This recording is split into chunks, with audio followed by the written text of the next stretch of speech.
Welcome to Metaphysical Soul Speak. I'm your host, Elena Fox Starks. Hey guys, I hope that you're doing well today.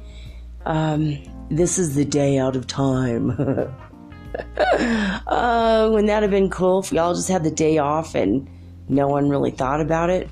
But according to Jose Argüelles, yes, this is the Mayan day out of time. I think it's more of a holiday he created. Just to be honest with you, I did live in Guatemala during July 25th, so nothing out of the ordinary happened. I mean, businesses weren't closed or anything, but he said the ancient Mayans used to use this day as a day to rebalance the cosmic order. So if this is true, this is an amazing idea. I think that this might have been true for the ancient Mayans. It's not true now, but I don't really know. We don't really know. We don't know what these people did. We weren't there with them. But legend has it that this is the time in which we forgive each other our debts and we start the clean slate tomorrow. Gotta love that. Today's a day to celebrate with art and fiestas, parties, and enjoying your time with your loved ones, hanging out in the park, and just connecting to the oneness of the all. So I hope that wherever you are listening to this recording, that, you take 5 or 10 minutes to stop. If you're in the car, well, if you're on the way to work, don't stop it right now. But when you get a moment, either pull to the side of the road, or maybe next time you have 5 minutes to yourself or your work break, if you're at work or whatever I don't know what your life is like. Everyone is different. But if you can, just take 5 or 10 minutes of your day, sit in a park or under a tree, sit on a bench, even if you're in an urban area, and just look up and watch the way that the sunlight is dappled through the leaves. Look for ants that are going about their day among the branches of the tree, or maybe there's trail of ants on the sidewalk. See how they cooperate and work together as one unit. And just find your peace in that moment. Nature is a great way to relax, calm down if you need to, and just reconnect. And the day out of time, that's what it's all about. So, for me, it was about going downtown and finding out that everyone decided to leave work at 3:30 today. I got there at 4, and yesterday I was told that they closed at 4:30. And today they randomly decided to close at 3:30. So when all this is over, I have one more day. Otherwise, I just don't get health insurance for 2 more years, and I don't get a cedula, the ID card for Ecuador. It won't be the end of the world. It doesn't mean that I can't get free health care without all that, because I can. I know where to go. It's just, it's annoying that these people did what they did to me. Like this past week, just ping-ponging between government buildings and giving me false and erroneous information and running my time out. And it's not like they did it to me that they decided to knock off work early, but it's a government building and they should be there until 5 o'clock. It's illegal for them to not keep their doors open and to not stay there in case somebody at 4 o'clock needs help. It's like they're supposed to be open till 5, and for them to knock off at 3:30 today. I mean, the place was like a ghost building. It was just like, what? You guys are costing me and God knows who else their ability to get insurance because they're being lazy. And the Ecuadorian Constitution says that you have a right not to be lazy. And these people are being lazy. So I don't know. If I don't get my cedula or my health insurance, I'm going to go to the mayor's office. I'm going to go to the state office, and I'm going to complain about it. That maybe they need to implement a time punch card situation. It's like, because the government is paying them from 3 o'clock to 5 o'clock and they're not even at work. Like, wow. I just feel like that's just taking advantage, man. That's just wrong. And there's a lot of people that need help in the afternoon. It's like kind of ridiculous. Of course, I was the only one there, because everybody else lives their life by morning time, and I'm just different. But I don't know, I just kind of felt really annoyed by it, to be honest. I mean, I have left the house every day this week and got exactly 0 done. Although I did find a lady, a native woman, wearing her full native dress. She looks so cute in her native outfit, and she had this huge fruit stand. And I bought, first off, I had her open up a coconut and give me the coconut water inside. It was excellent. This enormous cup of water. It was like a Solo cup, bigger actually than a Solo cup, filled to the brim with coconut water.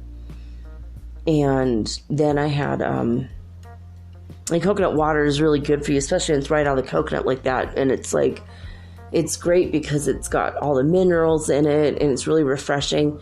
Has electrolytes in the right amounts that your body needs. And then the other thing she had was fresh cut fruit, and I had a bunch of papaya, and I really needed the vitamin A. So it really helped me. I was really happy about that. I've been like for 2 days, like telling my kid, we really need papaya. We need mangoes. We always need mangoes because mangoes are excellent.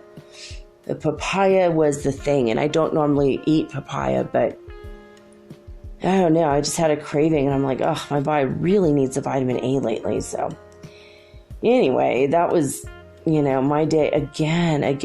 It's just this Mercury retrograde. I mean, it's just, I don't know. I don't think it's Mercury retrograde, though, to lie to somebody like that about the times in which a building is open, And then the guy that told me that he was there working still. And I'm like, but this building is supposed to be open until 5 o'clock. And he said, yes. And I'm like, okay, so it's 4:03 and nobody's here. He's all, no. I'm like, well, when did they leave? And he's like, well, like at 3:30. Oh. I'm like, but they're supposed to be here till 5. He says, yes. And they get paid to be here till 5. Yes, they get paid to be here till 5. But they all left early. Yes. I'm like, well, why? You can't call them to come back to work to help me. You know what I mean? Like, sure. Wow, I'm just so sorry to inconvenience you and making you do the job you're being paid for at that time. It's so irritating. So, I mean, I'm not trying to make Ecuador sound like a backwater woods type of country either, because it's not. And that's what's so annoying, is just that, and I said, so I suppose that tomorrow when I show up, say around noon, I'm going to be told that, well, we closed at noon because it's Friday, right? And he's like, no, we'll be open. I'm like, that's what I've heard all week. All week I was lied to about this. And every day I would come a little bit earlier, and he's just like, well, come at 8 in the morning. I'm like, I can't come at 8 in the morning. Otherwise I would have been there at 8 in the morning on Monday. There's just no getting my butt out of bed at 8 in the morning. I told you guys, even with that fire, like if I had been in paradise and that fire came through the town, if I'd gotten that house that I really wanted, I would have died in that house that day. I know it, because I just can't get out of bed. Even if I know there's a fire, it's like I would have been all, screw it. If God wants me dead, he'd kill me already. You know what I mean? I would just I wouldn't be able to get up. Like my son walked into my room today about 11:30 or 12, and he was trying to be very sweet and very gentle, trying to wake me up, and I couldn't even see. My eyes were crossed. I was just laying there, and he's like, "Mom, are you okay?" I'm like, I can't get up. I'm like, I haven't had enough sleep. My body just won't get up until I'm done. My body is on native time. When I'm done sleeping, I wake up. Sometimes I wake up at 9 a.m. Sometimes I wake up at 2:30 in the afternoon. It's just whenever my body's done sleeping, that's when I'm done sleeping. I don't... I mean, you guys know I work at night. That's the reason. I've never in my whole life been a morning person. I mean, my first 2 hours at school, I never remembered what the hell happened. Then after I ate lunch, I never remember what happened for 2 hours after that. It's a wonder I remember anything at all from school, just to be honest. It's like I have to get enough sleep. If I don't get enough sleep, I'm not functional. I just am not. All right. The Schumann resonance today for Italy is I think someone literally shut off their machine. It says the evening report 1700 UTC time. Still calm. Maximum peak at 23 UTC yesterday at 9 hertz. 9? That's barely anything. What the heck is happening in Italy? Isn't that weird?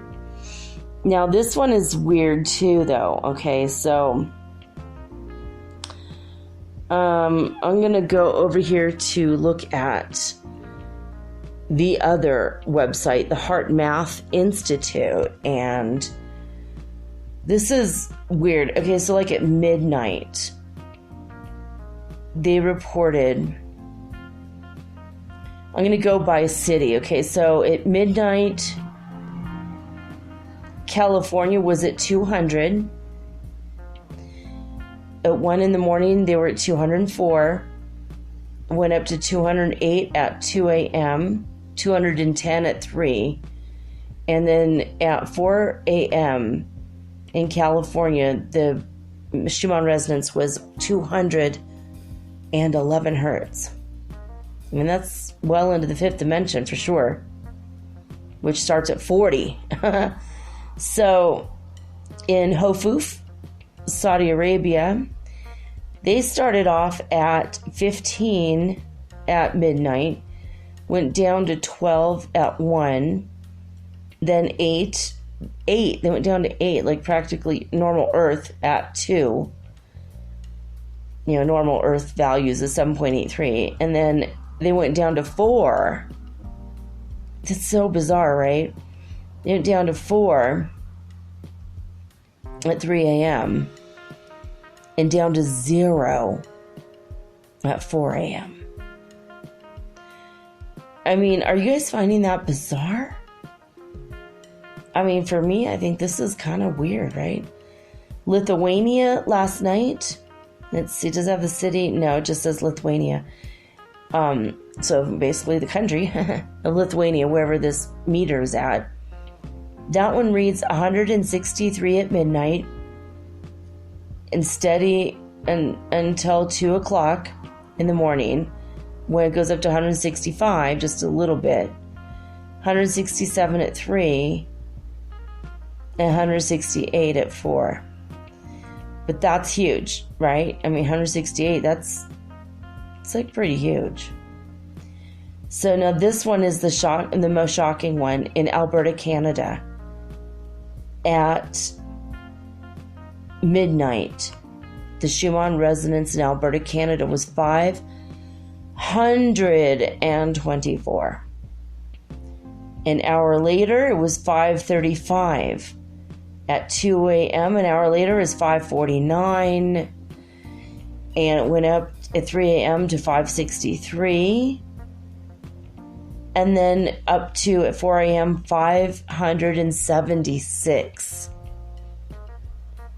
I'm sorry, guys. I think Alberta, Canada is in the 7th dimension. In case you go on a map and then it just disappears, you're like using your GPS and you're like, well, it says Alberta should be here. And you look around and there's like a hole where something should be. It's just like a white screen with a cursor on it. That's Alberta, Canada right now. 576. Oh my God. I mean, that's huge. It was already huge and went up 50 more in just 4 hours. That's crazy. All right, so Northland, New Zealand. Oh, my screen just got big. I touched it for 1 second. This website is particularly touchy. So, all right. So in Northland, New Zealand, at midnight, it was 158 hertz. Went down to 153 an hour later, and at 2 a.m., 149. This is again Northland, New Zealand. 144 at 3 a.m. And then at 4 a.m., 138. That's like pretty huge still, though. In Hulului, South Africa. Let's see. We went down to... Oh, no. Okay, they were up to 164 hertz frequency at midnight. At 1 a.m., they were at 164. 164 at 2, 3, and again at 4. So they didn't change, but they were all resonating at 164 over there in South Africa. These numbers are really, literally, like, off the charts. Unbelievable. It's unbelievable. I mean, I believe it, but, I mean, I'm 500? That's huge. I mean, don't you guys wish you could kind of go to Alberta, Canada to see what it feels like? What does it feel like? If you're listening to me and you're in Alberta, Canada right now, I want to hear from you. I want to know what that feels like.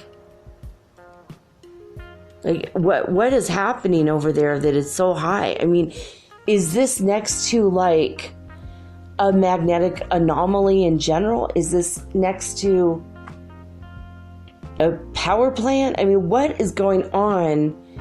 It's something that's in the environment near the instrument that's recording it, or the Schumann resonance is really over 500 in Alberta, Canada. It's a lot to take in when you think about it. I mean, that's intense. So, I don't know, guys. I don't know what's going on over there. But if you live there, I want to know what your symptoms are. I mean, do you feel frickin' fantastic? Are you dancing? Do you feel alive? Are you sleeping and everyone's calling in sick to work because they can't lift their head off their pillow? Is your tinnitus so bad you can't hear my show?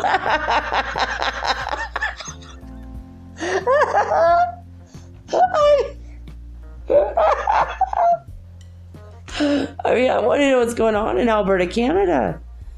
Now, there was some weird stuff. I think I read that there was some problems with, I don't know what. Was it the internet kept going out in Alberta, Canada? Or I heard some stuff was mad happening there a few months ago. Now it makes me wonder if this hasn't been going on for some time. I mean, wasn't there just random power outages even though there's zero explanation? You know, the magnetosphere is just going crazy lately. I mean, they think that we are getting ready for a massive pole shift, and they kept thinking in the next 100 to 1,000 years. Now they're thinking it's going to be really freaking quick. It's already started. I mean, you know, remember, you guys, a few months back, I reported the North Pole the magnetic North Pole was moving so rapidly that they had to repaint the lines in Canada so that airplanes could navigate correctly and land right. And a lot of airplanes got confused, like the pilots got lost because their meters couldn't read anything because there was no magnetosphere. They didn't know where the hell they were going over the Atlantic Ocean off the coast of South America.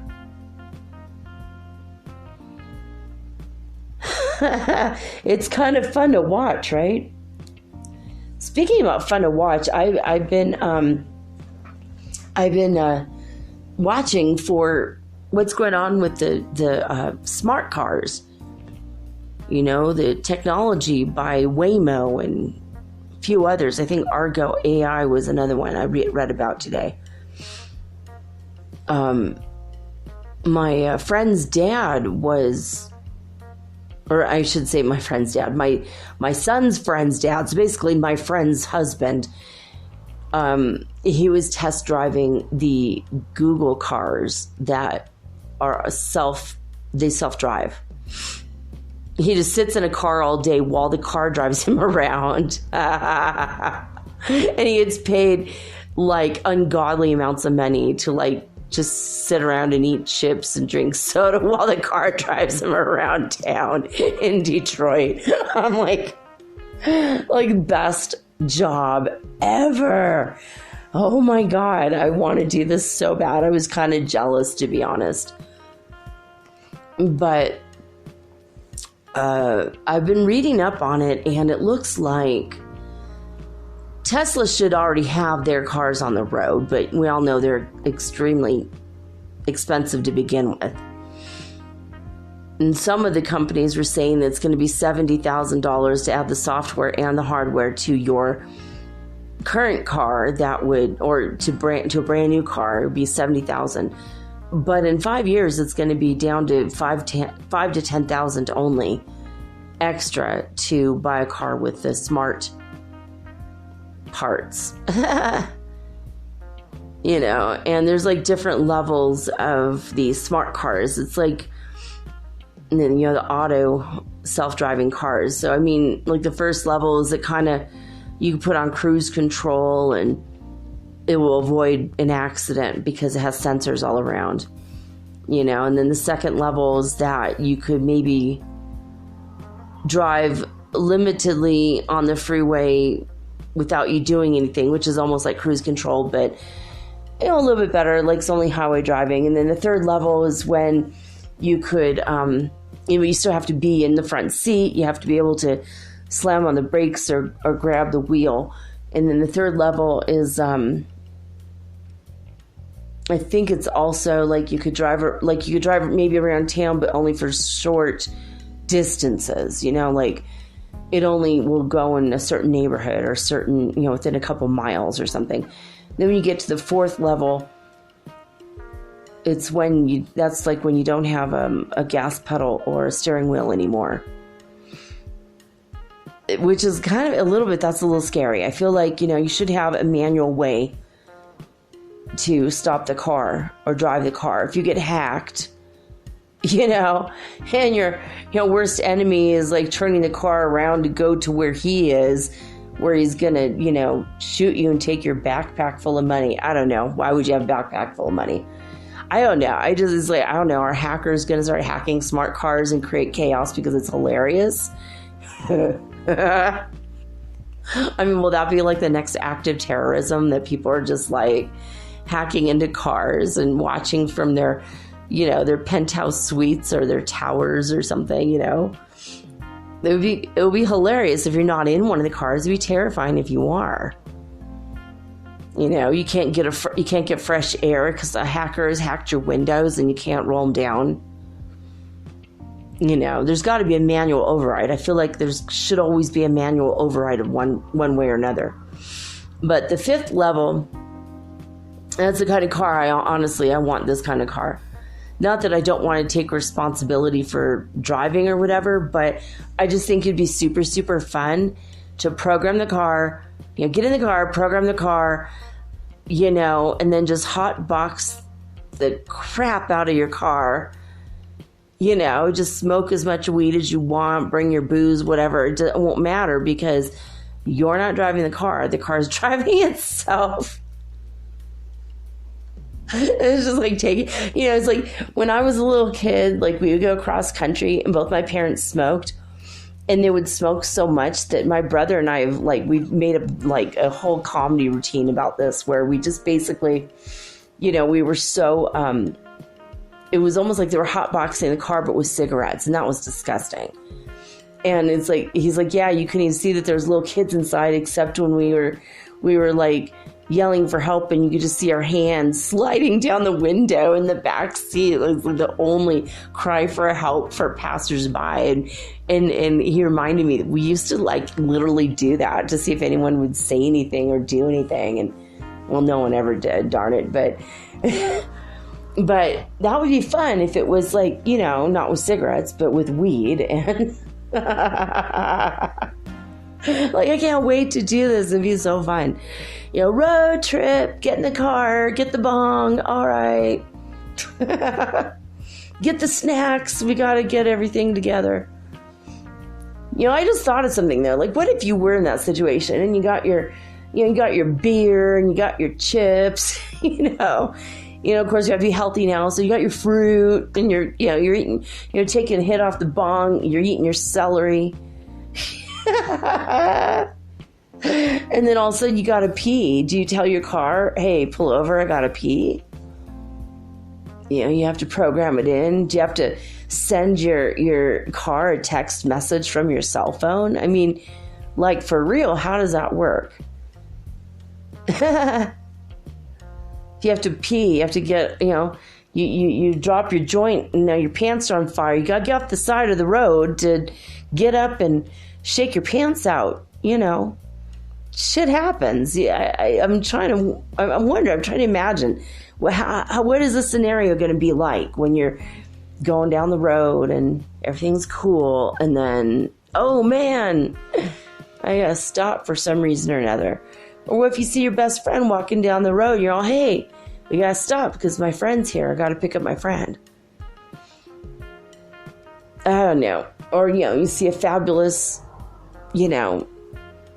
penny candy store or strawberry stand, and you just can't live without those strawberries. I mean, for me, that's I love strawberries. I always stop for strawberries. And so, but a lot of these cars, they actually will be available for purchase. Some of them might be available for purchase now with limited capabilities. But in the next 2 to 5 years, guys, that's it. There was one company said fully self-automated cars by 2030, but the next Olympics are going to be in Japan, and they want to show off their technological prowess, according to Forbes magazine. And they were saying, so they are definitely going to have people ushered all over Japan with these smart auto-driving cars. It's so cool. And then my next question, which I haven't looked into yet, but when are we all going to get the drone taxis? I mean, they have them in Dubai, and cops are now on motorcycle drones that are flying through the freaking air. I mean, I never thought I'd live to see the day when pigs fly, but there you go. All right, that's my joke, and it's a few months old. It's about 1.5 years old, but I mean, it's true. It's true. But when are we going to get our motorcycle drones? It seems like that would be safer for a while until everybody has a motorcycle drone, and now everyone's flying through the air. Then the roads will be safer. But drones don't put off any pollution. It's not a bad idea. I mean, there was that woman who won the Jay Leno prize over in Japan for her magnetic car. I would love to get into her technology and see how she did that. I have a friend here, he would build it. I would love a magnetic car. It would be so cool. It floats above the earth. A couple feet off the ground, and it repels anything that has the opposite polarity. So underneath the car, she's floating along. The demonstration was her parents, and they were floating along along the road. And it looked really cool and futuristic. And as they're floating along, all the rocks and like soda cans and anything that was metal was like being repelled in the opposite. Like, so things were like flying away from the car as it was going down the road, which is kind of hilarious. Cleans the road and floats above it, and it doesn't ruin the roads. You could go wherever you want, floating above the earth. Now, I don't know if that was like using the Earth's magnetosphere, which is in some places apparently non-existent now. I don't know. I was thinking how cool it'd be to have a piece of land and have houses that float, have little tiny huts, that you can just move with a pattern of the sun. If you have a big piece of land, you can just move your house to wherever you want to live now. You want to live next to the pond today? That's cool. Maybe next week we'll live next to the river. The week after that we'll live up closer to the mountains or the forest. Maybe we want more sun now. We'll move it right out in the middle of the field. I know this kind of stuff is coming. It's like the technology is so freaking exciting. And I think about, sometimes I can't sleep at night. I'm so excited about the future. What's coming. So anyway, we are Ascension Symptom Scale today is 96, which is good. We've come down from 99, so you probably had less symptoms today. Unless you're in Alberta, Canada. I mean, man, that's crazy. That one's gonna blow my mind for a while. I'm here yawning. I'm so tired. Normal time that I do this, so here's more Ascension symptoms for me, I guess. The Course in Miracles, Lesson 47 states, God is the strength in which I trust. If you're trusting in your own strength, you have every reason to be apprehensive, anxious, and fearful. What can you predict or control? What is there in you that can be counted on? What would give you the ability to be aware of all the facets of any problem and to resolve them in such a way that only good can come of it? What is there in you that gives you the recognition of the right solution and the guarantee that it will be accomplished? Of yourself, you could do none of these things. To believe you can is to put your trust where trust is unwarranted, and to justify anxiety, fear, depression, anger, and sorrow. Who can put his faith in weakness and feel safe? Yet who can put his faith in strength and feel weak? God is your safety in every circumstance. His voice speaks for him in all situations and in every aspect of all situations, telling you exactly what to do to call upon his strength and protection. There are no exceptions because God has no exceptions. And the voice which speaks for him thinks as he does.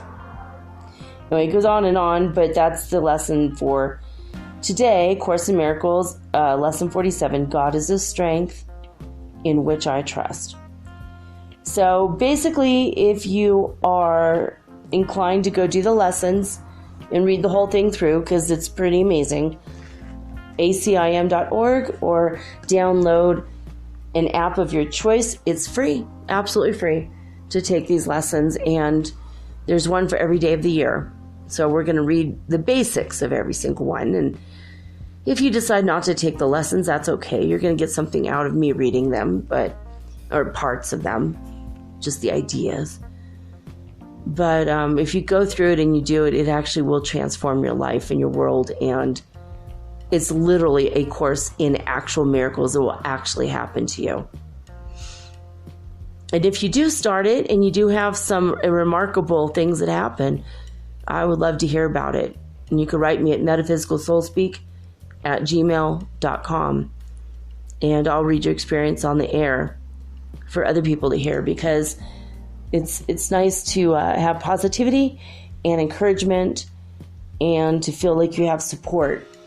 The universe, God always has your back. And it's nice for other people to know that as well. All right, guys. Well, I'm going to take a quick break and I'm going to give you guys about 2.5 minutes to go do whatever you want to do. Just, let it roll, and you could go make your popcorn. I don't know, put dressing on your salad and come back and eat your salad. I don't know what you guys are going to do. Grab your personal watermelon. I don't know. Honestly, I don't know what you guys are doing right now. But you got a little break right now. And when I come back, I'm going to talk to you guys about something I've never talked about before. And that is Feng Shui for romantic relationships. And that will include if you're not in a romantic relationship but would like to be, or if you're in a romantic relationship and you would not like to be. I'm going to tell you how to either bring your one true love into your life or kick your former sweetie to the curb, or how to improve and strengthen the marriage that you have and you're in now and you love. So whether you want to attract love, kick it to the curb, or strengthen what you got, I have a Feng Shui remedy in the upcoming second half, right after this message.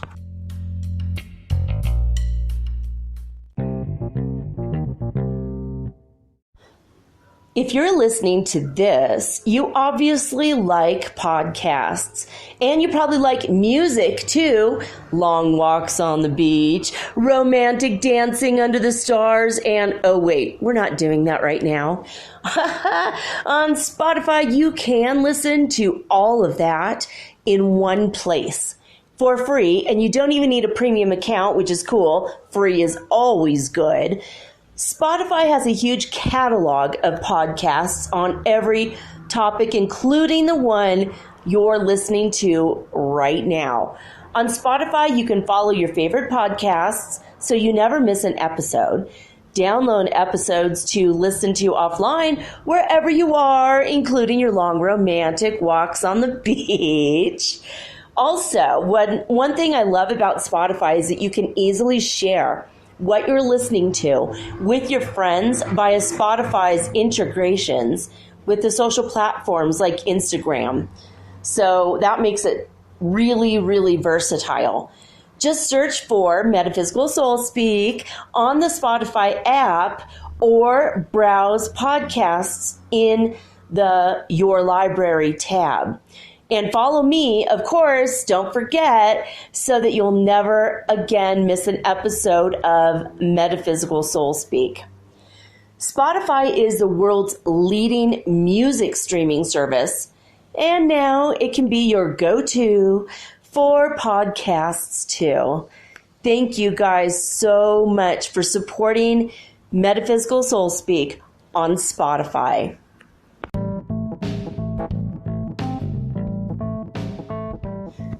Chances are you've heard of CBD oil, but maybe you're a little afraid it might make you a little high or super drowsy. Possibly you're not going to pass mandatory drug testing at work. Am I right?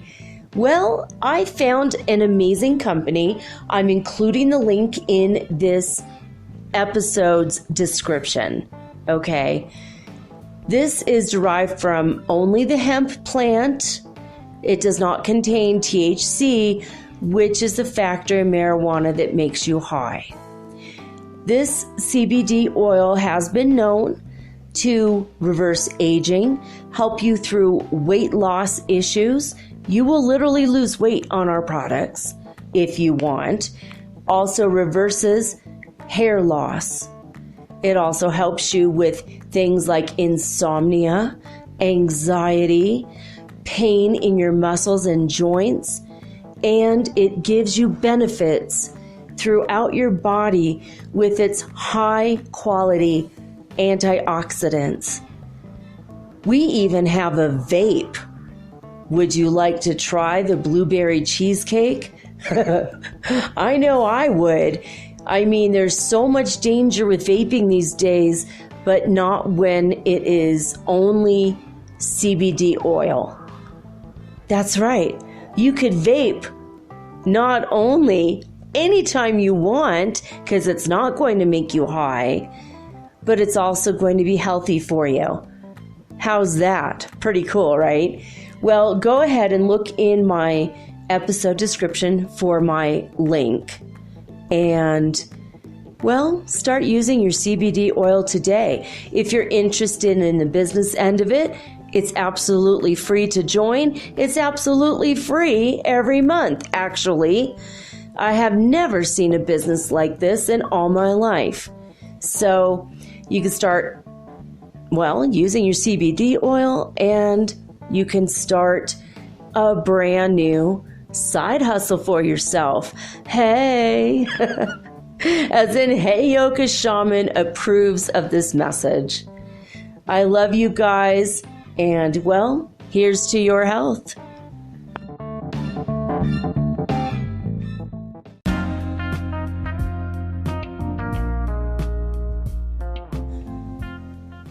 Feng Shui, or Feng Shui, depending on how you want to say it. I always say Feng Shui. Feng Shui is a Chinese system or philosophy, or basically a system of natural laws that are considered to govern spatial arrangements and orientation in relationship to the flow of energy, or the qi or ki, and whose favorable or unfavorable effects are taken into account when setting up your home or designing buildings, or, everything has to be taken into consideration, like where does the sun rise and set in your home, and all kinds of stuff. I mean, if your house is facing a river, or there's a river near your house is flowing away, and that's the energy that will take your money away from you. If you're having wind constantly blow over your house, that might take your energy away. You have to plant a grove of trees so that the energy stays in your house. So there's like a lot to Feng Shui. Feng Shui is very interesting. It's all to do with energetic forms.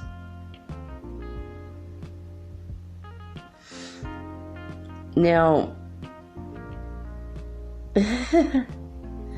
in the Urban Dictionary that people can go ahead and add to at random and at will, and so it's a hilarious and one of my favorite dictionaries.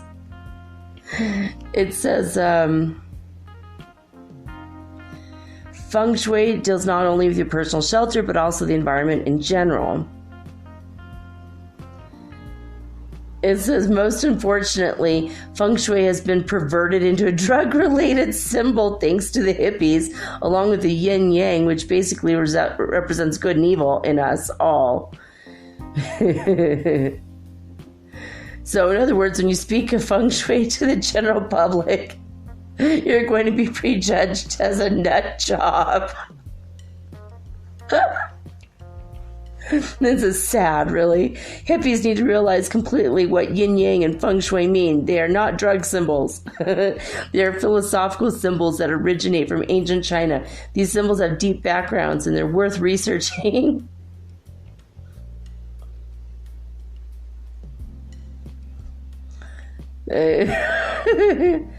So, I don't know. I just had to read that because it was freaking hilarious. Okay, now there's another explanation that I think is the best. It's kind of a middle path for the two. Let's see here. I gotta look it up again. I had it here, and then it was just like, okay, Feng Shui definition. Feng Shui, Feng Shui, Feng Shui. There's a lot of different ways to pronounce it. All right, Feng Shui, and I looked up the word definition. There we go. Let me push the back button on Firefox browser, and it just didn't work. Okay, according to the Cambridge English Dictionary, which is, I think, a lot more balanced as an explanation generally. I mean, Wikipedia can be changed, and so can the Urban Dictionary, but the Urban Dictionary is hilarious. So, Cambridge English Dictionary says Feng Shui definition: an ancient Chinese belief that the way your house is built or the way that you arrange objects affects your success, health, and happiness. So, there we go. That's pretty much what it is. So, all right. I got a lot of my information tonight before I move on with what it is and how to do it. I got a lot of my information from fengshuinexus.com. Gonna spell that? FENGSHUINEXUS.com. fengshuinexus.com. It is an excellent source. This man is very interested in Chinese stuff and also technology and science. So he's got a fair and balanced viewpoint on everything, and I like it. I think it's cool. So, all right, let's see. Okay, so if you want to have a romantic relationship, or if you already are in a marriage and it's a little stale and stagnant and you're not thrilled about where it's going, or maybe it's not really going anywhere and you're just kind of blah, there might be some problems in the way you've arranged your house or your bedroom. And if you just move furniture around in the correct way, then maybe you could salvage everything. I mean, it might be energetic junk in your environment, you know. So let's see. I guess I'm going to start with red flags, things to look for in your environment. And now, if you're a single person and you want to remain single, you know what? This stuff is still going to help you, because you need to do this for yourself. Okay? If you're in a relationship with yourself and you're the only one you're ever going to be in a relationship with, this is still important for you too. All right? So this is for everybody. So, red flags in a home, these can spell out problems. These will point to problems in your relationships with yourself or with other people. If your house is dirty, if your house is cluttered, if you have art that's negative, that depicts sorrow, sadness, violent imagery. There was a story that I read when I was doing my research tonight about a woman who married a man, and above their bed there's a piece of art he had picked out for himself before they ever met, and he liked it, so he put it above their bed. It was a picture of two women. Well, guess what? He actually cheated on her.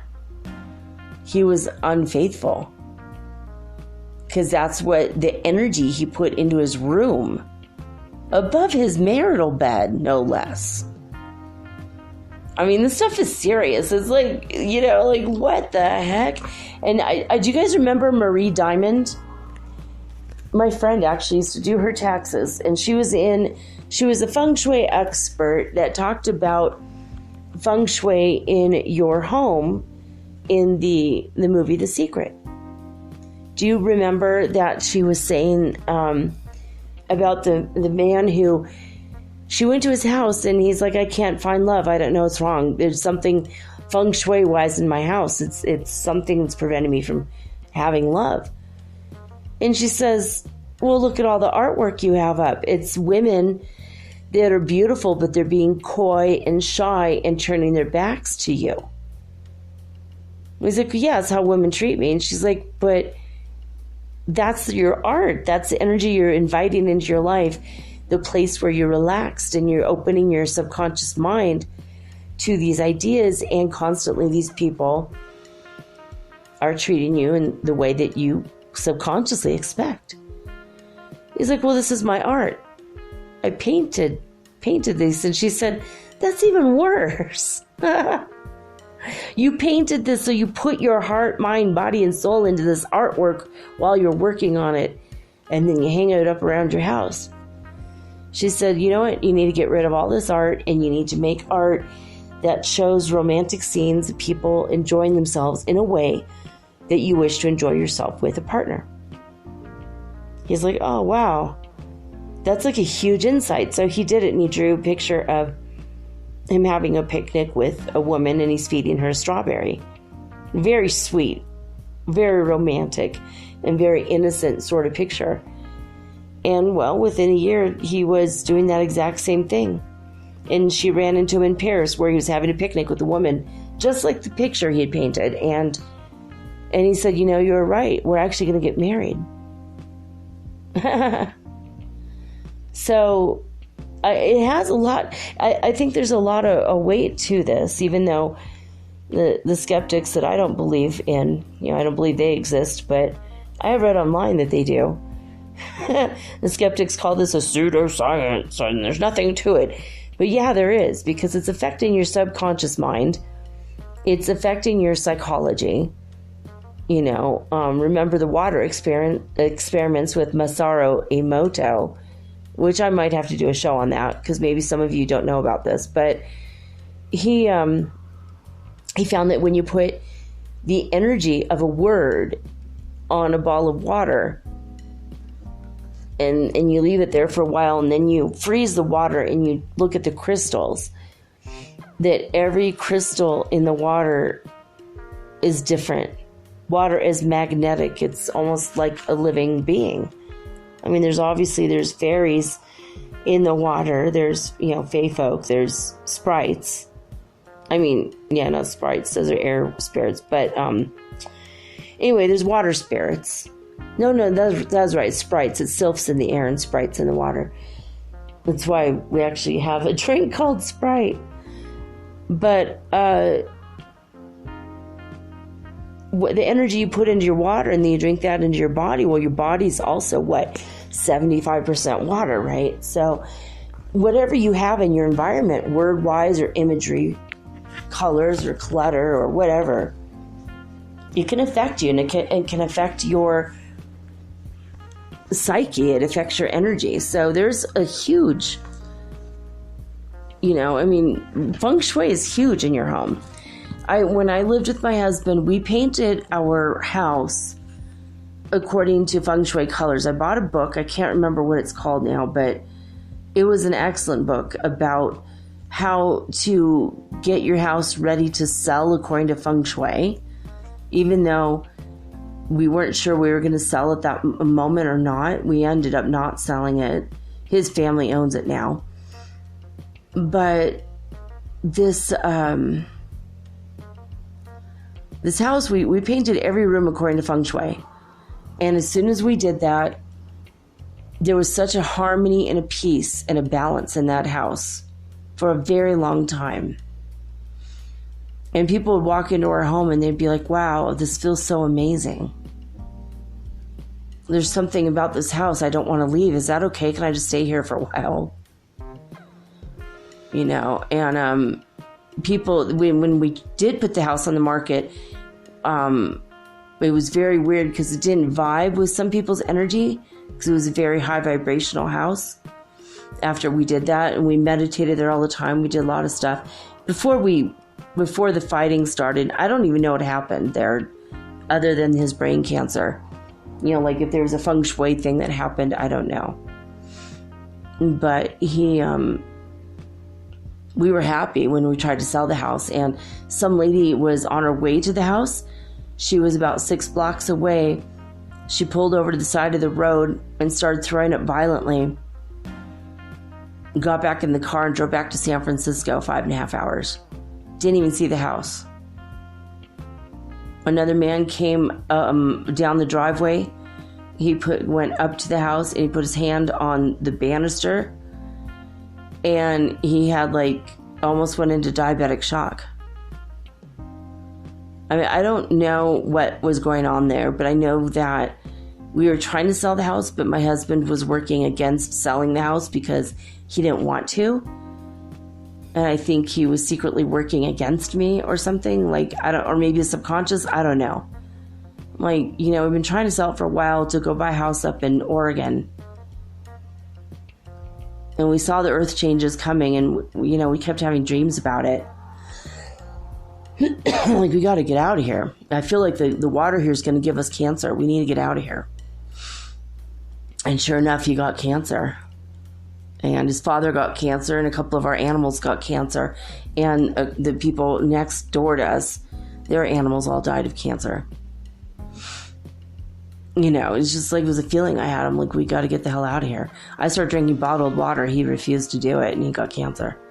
So, I don't know what it was about the house, but it was either that, I know our vibration was high, but there was something in the water. And I know that it was 2 or 3 different times. There was one family that they took care of a man who had Down syndrome, and he was higher functioning, but he had to live with somebody. He wanted to be independent, but still with a family. And his mom, he was old, and his mom was very old and couldn't take care of him anymore. So they were like, this house is absolutely perfect for us. We really love it. And they were like, you did Feng Shui. We could tell the energy is really amazing. We want to live here. And the day that they were, they put in an offer, we accepted the offer, and we were almost in escrow. We didn't quite make it to the escrow, and Matthew ran away from home. He ran away, and he ran away, and these people couldn't find him. And I guess a police officer found him and brought him to the hospital, and they thought he was crazy because he didn't communicate very well. I think he had autism as well as Down syndrome. So it was extremely hard for him to communicate. And he, I guess, had taken his alert bracelet off before he left the house. And they found him in an asylum, and the mom's like, I'm not going to pay you anymore to watch the kid. And she was going to buy the house for them so that he would always have a place to live. And a couple months went by, and they called us and said they overdosed him in the asylum where they put him, and they wouldn't release him. They were going to keep him for 30 days to assess him, even though they're like, we have his paperwork, we know what happened, here's his medical records, and he died. And so the house deal fell through because somebody died. Someone else violently threw up, somebody else went into diabetic shock and had to go to the hospital. I don't know what we did to the house Feng Shui wise, but it prevented the people that weren't supposed to be there. It prevented them 100%, eliminated them from going. I mean, bizarre, right? I don't know if my husband was doing his magic. I don't know what was happening there. I mean, it was so strange. I mean, his mom does magic, I think. I mean, maybe she was working against us and didn't want us to move to Oregon. I don't know what it was. But we had our eye on this gorgeous farm, 40 acres with just view, and it was so beautiful.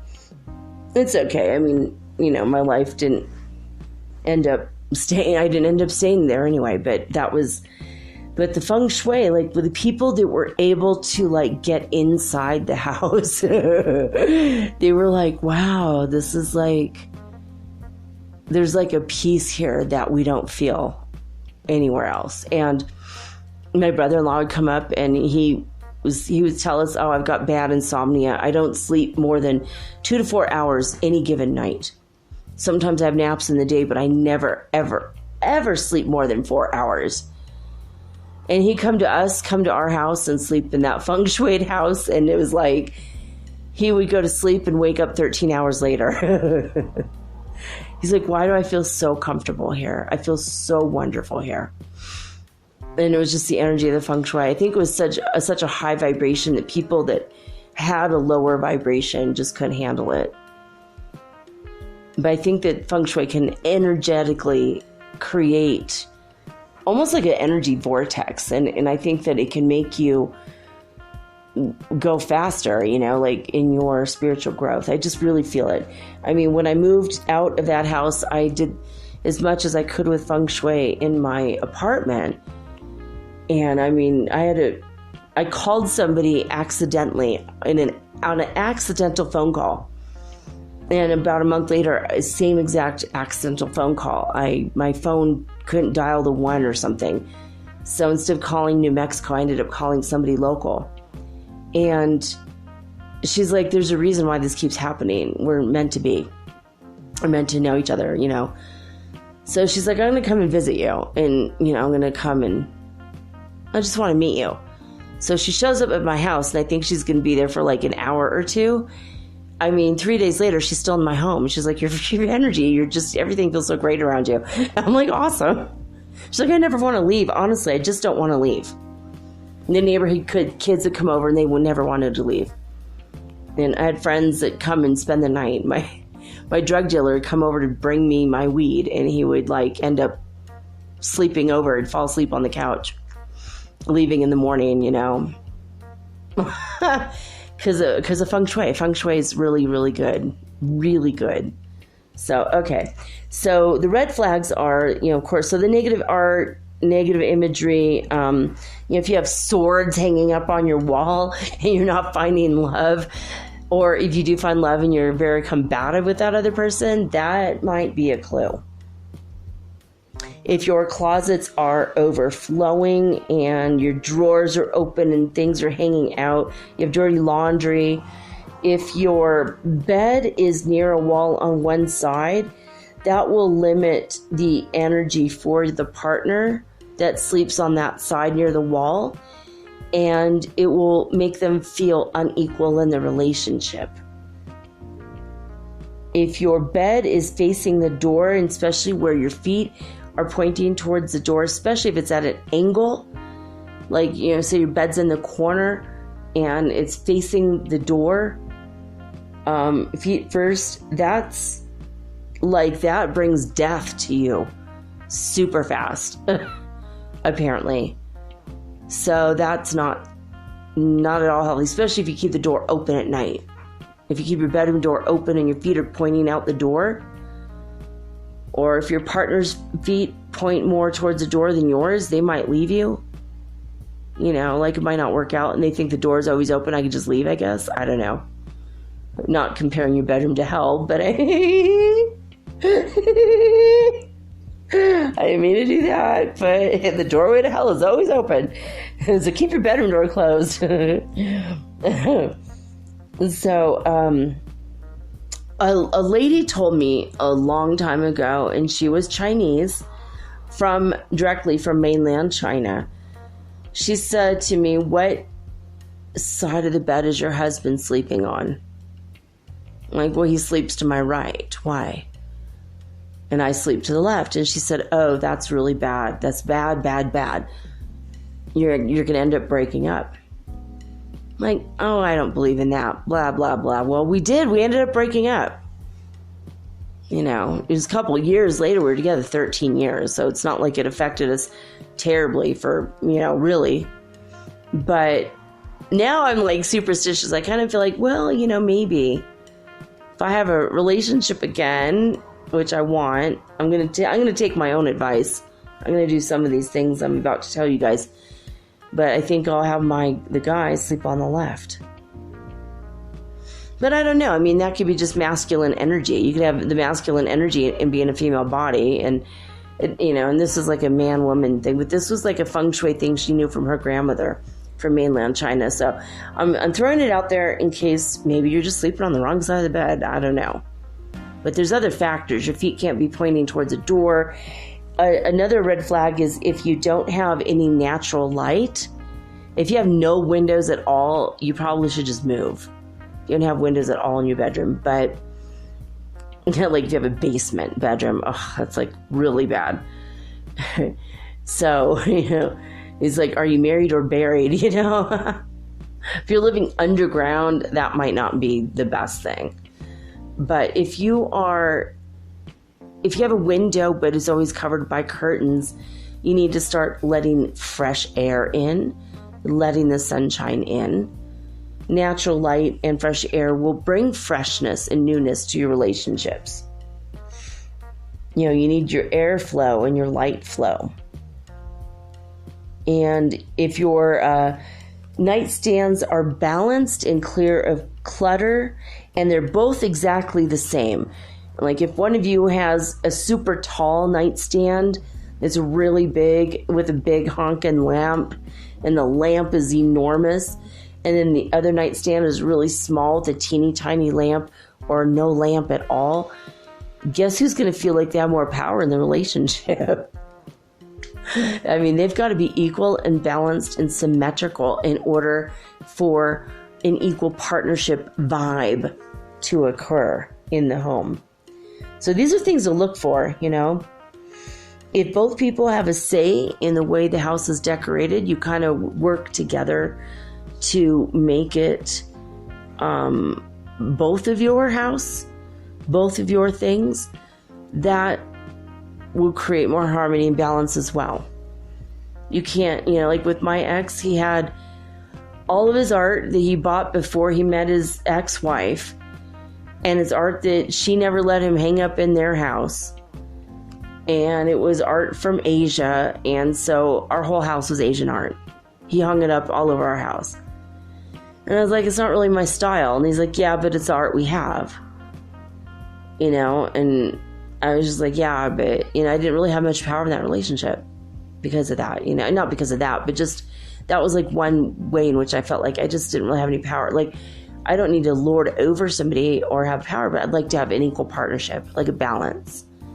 So that's something that's super important to keep in mind. So if you have anything hanging around from an old relationship, like all the furniture from your old relationship, your bed from an old relationship, throw that out, man. Give it away on Craigslist. Give it to some, someone else, sell it to someone, or just throw it away. Especially if you fought in bed or it was horrible. Like, I just have a thing, like, I don't want to ever, like, if I get into a new relationship, we're going to buy a brand new mattress together, Start fresh. Pick what we want together. Because it's kind of, it's kind of weird to be in a bed that you slept with somebody else in. To be with someone new. Especially because it has an old energy, the stagnant, yucky energy and memories of being with that other person. And God forbid, what if there's stains? It just is gross. It's so gross. So, yeah, you don't want to hold on to that negative energy. And also, I think if it's been like 5 years, maybe get a new bed, maybe every 3 to 5 years, buy a new bed and buy the highest quality bed. You spend minimum a third of your life sleeping. Buy a super high quality bed. That's very important. And you need a good night's sleep, whether you're single or with somebody. It's very important. Okay. Let's see. Looking at my notes, and now I've lost my place. Don't have dead flowers in your bedroom or anywhere in your house. That literally is a symbol of death. It's a symbol of death. It's a symbol of stagnation. And if water is stagnant, what happens? It attracts mosquitoes and it attracts pestilence and it grows mold. You don't want to put that energy in your marriage. or in your relationship, or into your love relationship. That's like the worst energy. Okay, and I know a lot of people that take the roses from their marriage, from their wedding, and make some sort of a magical spell or something, and they put it either under their bed or they put it above their bed, and then when things start to go stale and south and the marriage starts to die, that's the energy they put in their room. If you have roses from, your wedding in your house and you've been married 26 years, good for you, you've been married 26 years, but if there's like a stagnation, like a stalling energy, that's what that is. Bury those already. Don't hold negative energy in your home with that. So, let's see. If your southwestern area of your home, that is the area, the southwest portion of your home is literally, that is the love, partnerships, harmony in romantic relationships, balance, marriage. That's the part of your apartment or home that is to do with love. So if there's an unbalance there, like say there's an extra heavy energy flow, like a laundry room where the water is constantly draining out, that's like, it saps all the romance and energy of the vibrations of love and romance and beauty and harmony and marriage. It's like constantly leaving. So if you live in a place where your southwest corner of your house is screwy like that, and you can't find a relationship to save your life, that might be why. So what you need to do is, the remedy is earth elements. Put very earthy elements in the southwest corner of your room to balance out the heaviness of the energy, especially if it's a laundry room. Or if it's a closet, or God forbid, an old garage full of crap. You don't want it in the house, so you take it to the garage. Well, that drains you. That clutter becomes mental clutter, even if you can't see it and it's there. It's an energy suck. It's going to ruin your personal vibes. It's going to constantly weigh heavy on you. So clear out your clutter, clear out your garage. Don't throw everything in the garage to hide it away, because that's going to affect areas of your life, depending on what part of your house that is.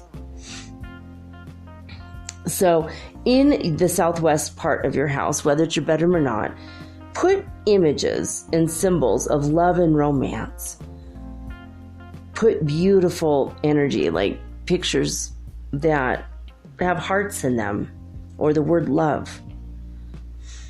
Anything that's romantic. So again, you want to create no clutter, symmetry in your decorating for balance and harmony, all the positive vibes. Now, in your bedroom, you guys want to have a supportive headboard. You want to feel supported in your relationship. And if you're just sleeping on a mattress on the floor, or a mattress that's on a wire frame and there's no actual headboard, and that's not anchored to a wall, you're not going to feel supported in the relationship. So keep that in mind. If you don't have that supportive energy, you don't feel supported, that could literally lead to bad sex and also bad sleep quality. So you want to improve your sleep, improve your sex life. And in Lima, there's a drinking rule that if you are going to, when you get a drink and you're going to toast, whoever you're toasting with, whether it's a romantic partner or someone from business, anyone someone you just met 5 minutes ago, you have to look directly in their eyes, and they have to look directly in your eyes when you take that first sip. Otherwise, there's 7 years of bad sex. Nobody wants this. It's not quite Feng Shui, but I thought I'd bring that up. Every few months, buy fresh sheets and linens. Maybe sell the old ones if they're still in good shape. Sell them. Maybe donate them to a charity. Maybe once a year, twice a year. But keep your linens fresh and obviously clean, because that's good feng shui. And keep them always looking fresh. And the colors are white, bright green, pink. Don't ever buy red sheets. That will burn your romance up so quick. You don't want that energy. Pink is to increase passion and sexuality. Bright green is to increase lightness and happiness. And white, of course, is for purity and to keep your energy fields clear and clean. That's very important. So avoid putting your head under a window. That that will lead to ill health. Just period. Just don't do that. So if one of the partners, like if the bed is up against a corner and then one partner is like more into the corner than the other, that will give them a feeling of being trapped, and that will lead to them having a feeling of being trapped in the relationship. Avoid too many pillows or stuffed animals. That might give a subconscious idea that there's no room in my bed for you because all my pillows are there. You know, you want the other person to feel invited in, like, you know, when you're trying to start a romance, or even if you're in a marriage, if you have like a million pillows on the bed, that's not good. It's not good feng shui. If you paint your bedroom the color pale pink, very, very pale pink, this is an energy of joy, love, happiness, and romance. It creates a sense of balance and a flow of love, as well as sexuality and sensuality. The sexual energy can flow better if you have a pink bedroom. Art is extremely important in the bedroom. It cannot depict anything of violence. So no swords, guns, or knives in the art in the bedroom, or usually anywhere in the house that's not healthy, feng shui energetic wise. No religious crap. Oh my God. When I first moved here to Cuenca, there was an enormous crucifix above the bed. And it's like, are you trying to curse me so that I never, ever, ever have sex in here? It's an imagery of violence and sorrow and heavy, oppressive religion. Ugh. I made them remove it. I'm like, I do not want this in my house. I don't even want it in the whole house. I'm not even Christian. I'm not Catholic. But even if I was, I don't want that hanging over my head.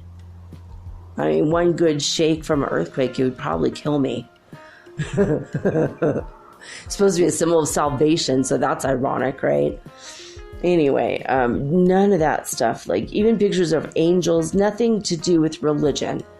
Keep religion and politics out of the bedroom. Sorrow, images of sorrow, sadness, children, puppies, cats, stuff like that. Just keep that the hell out of your bedroom. That's just weird. It's weird. You don't want any distractions from sleep or a good sex life, right? It is not exactly hot to look up and there's a picture of a little girl holding flowers. That's creepy, okay? So if you have anything like that in your room, get it the hell out of your room. What you want to have a beautiful, wonderful, sexual, sensual life with your love, your partner, your wife, or your husband, is you want art that depicts lovers in love, happy, holding hands, being gentle, caressing each other, kissing, dancing, romancing. They're happy. They're looking into each other's eyes. That creates an energy of, you're sympathetic to the people in the picture. And then you relate that to your own relationship. It's even better if the people in the picture look like you and your partner. Because then you're going to feel subconsciously affected by that. Every time you see that, you're going to feel like, yeah, that's us. That's our balance and our harmony, and don't get a picture that looks like your partner, but the other person in the picture looks like someone else. This doesn't look like you at all. Make sure that it looks like you guys, you know?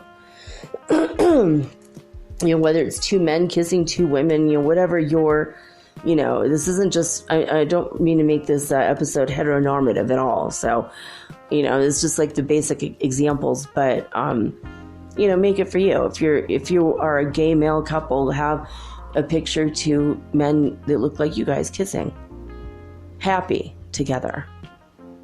Maybe not just, don't get art that's just sexual either. So it's got to be more of an intimate, whatever it is you're trying to create. That's what you want on your wall in your art. All right. So, let's see, where was I? All right, guys, no TV. I'm so sorry. No TV in the bedroom. If you want to watch a romantic movie together, have a lovely cuddle blanket in the living room on the couch. Have one cuddle blanket that you share. My friend Neil invited me to go to his friend's house, one of his other best friends. And we went to his house.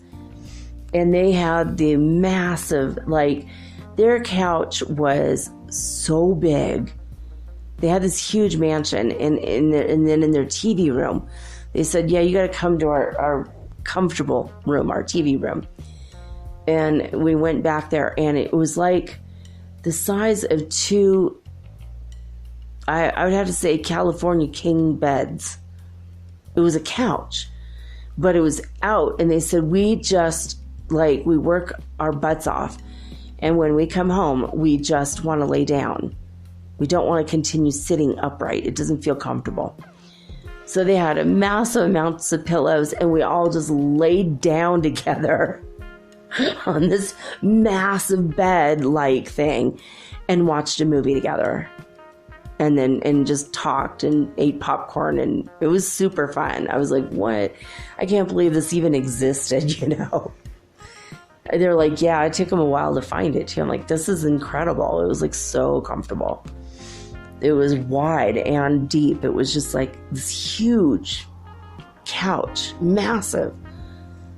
People think it's weird. They come over and it's let's go sleep or let's go, lay down on the lay down couch. Then they had a nice, the rest of their house is very nice and upscale, but this was their TV room. But because they said we don't want to watch TV in our bedroom, it affects our sleep, right?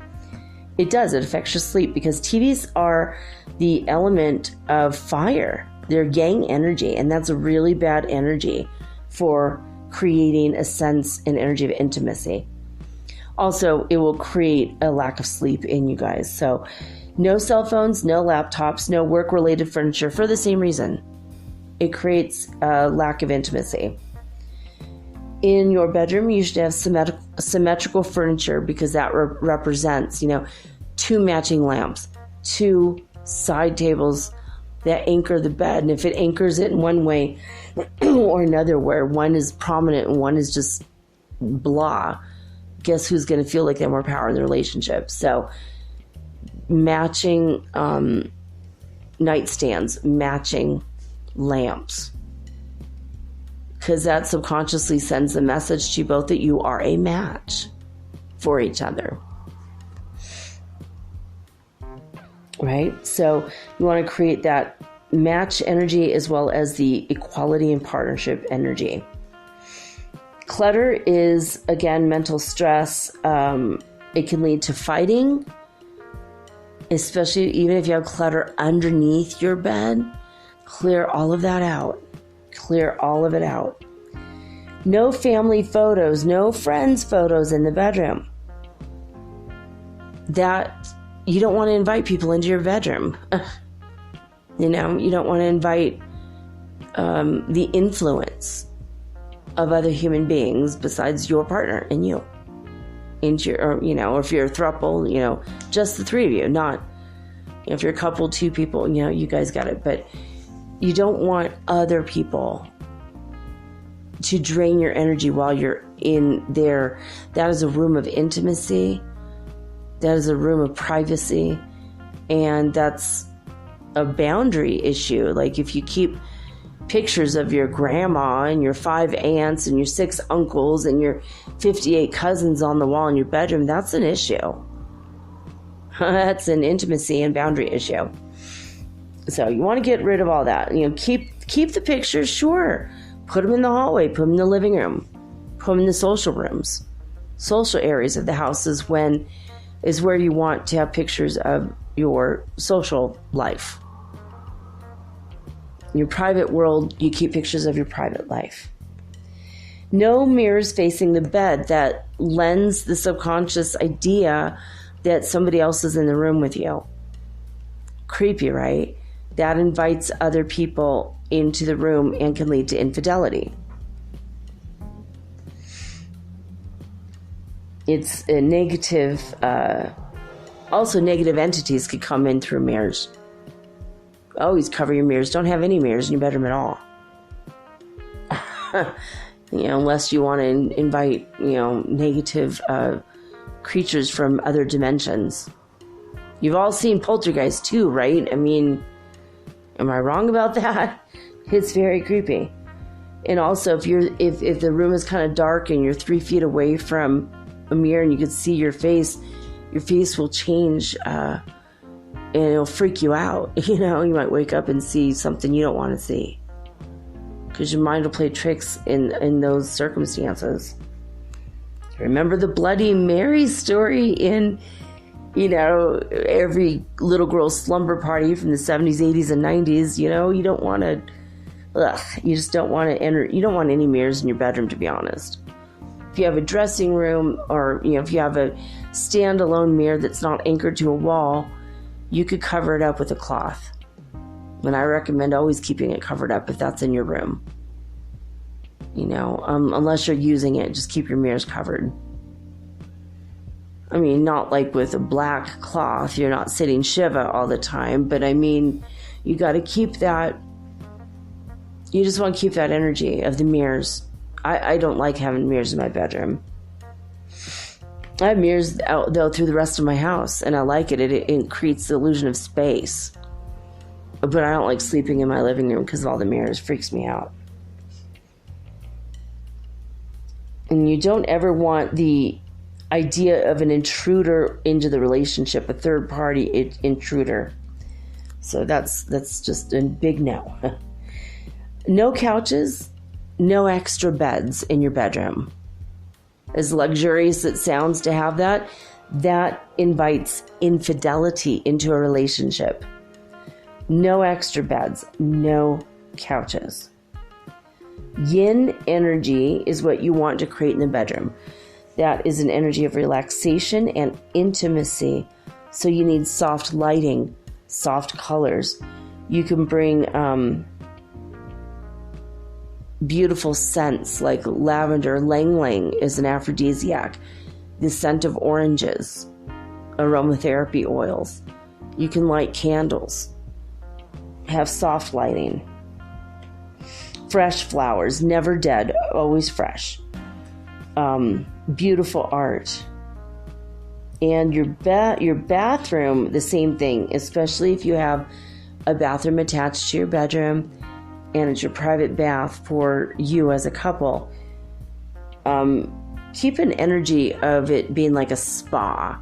Having that spa-like atmosphere will create more intimacy, more feeling of joy, beauty, relaxation. Keep fresh flowers, and the art should be like with heart shapes or people holding hands, beauty, love, innocence, or hotness, even sensuality. Couples kissing, those kind of things. So bring that into the bathroom as well. And when you sleep at night, keep the bathroom door shut and the toilet lid shut, because toilets and bathrooms in general are kind of a negative energy. And so, especially if your bathroom is in a southwest area, you want to fix it with elements of fire and earth. So candles work. You could look up for more remedies as well. But, all right. Let's see, what else do we have here? Now, on to the third page of notes. So, if you are single and you want marriage, put peonies in your living room, freshly cut peonies in your living room.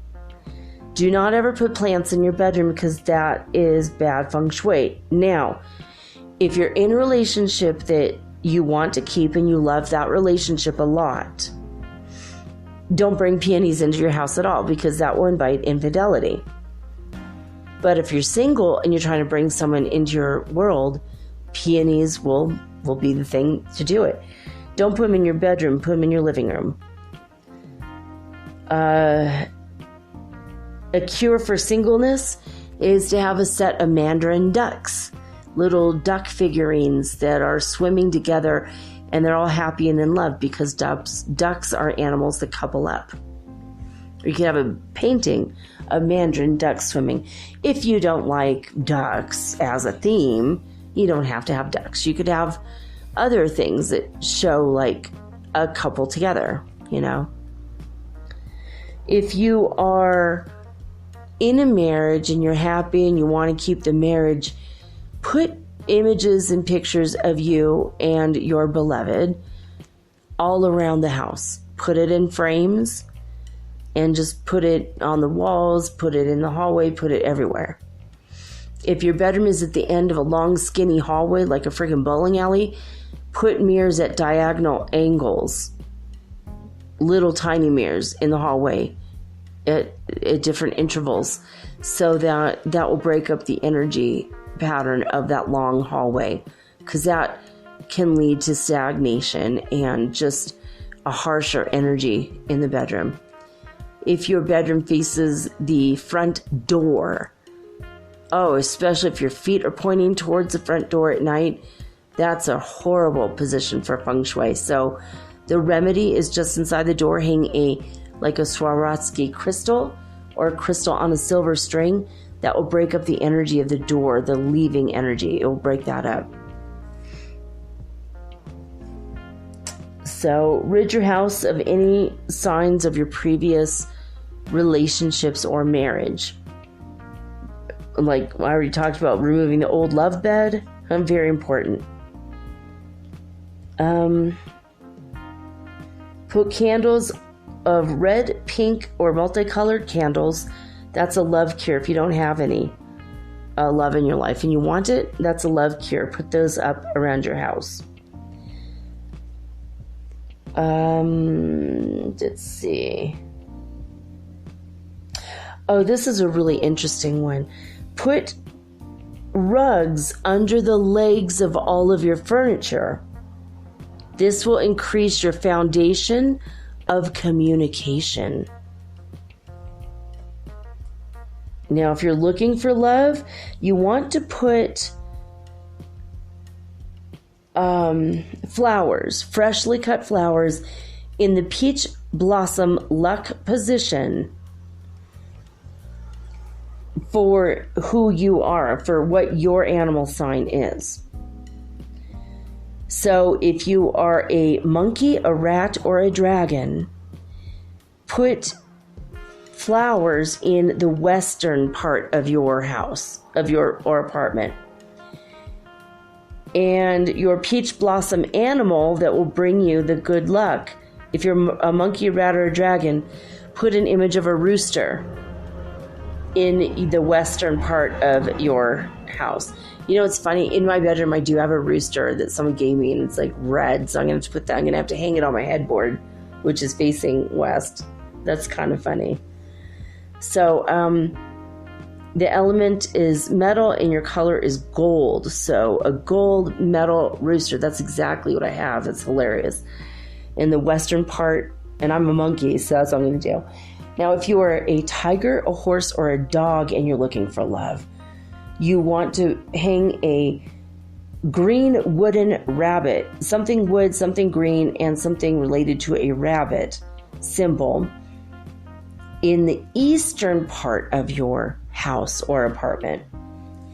If you are a snake, a rooster, or an ox, your direction is south. You want to put something to do with fire, red, and a horse. in the south part of your home.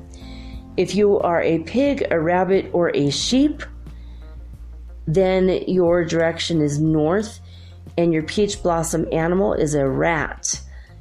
So water is your element and your color is blue. So blue, water, rat in the north part of your home will bring you love. So that's your peach blossom luck position to bring love into your life. And it says here, take good care of your love area. This does not mean manscaping, although it can. That's not what I mean, but hey, there's layers to this. Take good care of your love area. This is what it says according to Feng Shui Nexus. The southwestern area of your home is your love area. It is the earth element, and earthly colors can promote tenderness in that area while strengthening the earth element, especially needed if that area is missing or has limited space. You can also use objects related to earth or fire elements to activate the earth element in that area. Also, it says know your personal lucky areas. So you could go to fengshuinexus.com and look up how to know your personal Kua, K-U-A, how you know that fits in with your home. There's an article specifically on that. It's very huge, but like the location of your bedroom in your house and what are remedies and what are solutions in case, Obviously, having a beautiful, loving, clear communication with your partner is always going to be what is the number one thing. Feng Shui is just kind of a boost, okay? It's not, the end-all be-all to your relationship. You got to show up every day for that person. You have to make a decision every day to love them. Now, what if you don't love them and you want them the hell out of your house? Saving the fun one for last. Okay, if you want to kick that person out, kick them to the curb, baby, rooster. You go out and buy a rooster, whether it's ceramic or metal, it doesn't matter. Get a rooster, and it stands on its own 2 feet, and put it on a high shelf, high above anybody's heads, and have the beak of the rooster facing the front door. And that will break up that relationship just like that. If that person is abusive, they'll leave. That energy will literally show them the way. That rooster will show them the damn door. Like, how cool is that, right? Anyway, like I said, communication and making a conscious effort to love that person, forgiving them every night before you fall asleep for any transgressions they've done during the day. If it's minor, like they, threw your hand towel on your floor and you just washed it and you have to hand wash it. Those kind of issues. Forgive them for that. I mean, if they were unfaithful, then maybe seek counseling, right? But always strive to make your relationship better. Always look up how to increase communication, increase intimacy, increase your emotional intelligence. But you know what? Don't ignore the feng shui. Feng shui, that can actually create happiness and harmony in your home. And that can lead to greater communication and intimacy with your partner. So, all right, guys. Well, that's all I got to say about that. I love each and every one of you. I hope you enjoyed this episode.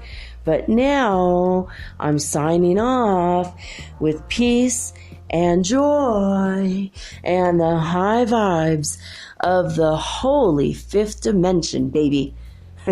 Until next time, peace.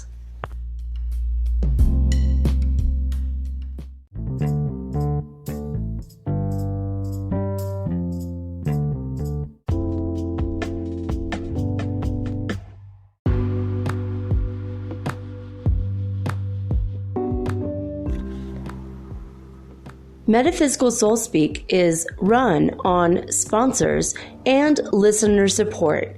This means listeners like you. If you are so inclined to support my efforts and my little podcast, please visit me at anchor.fm/metaphysical and pledge an amount of your choosing today. Thank you.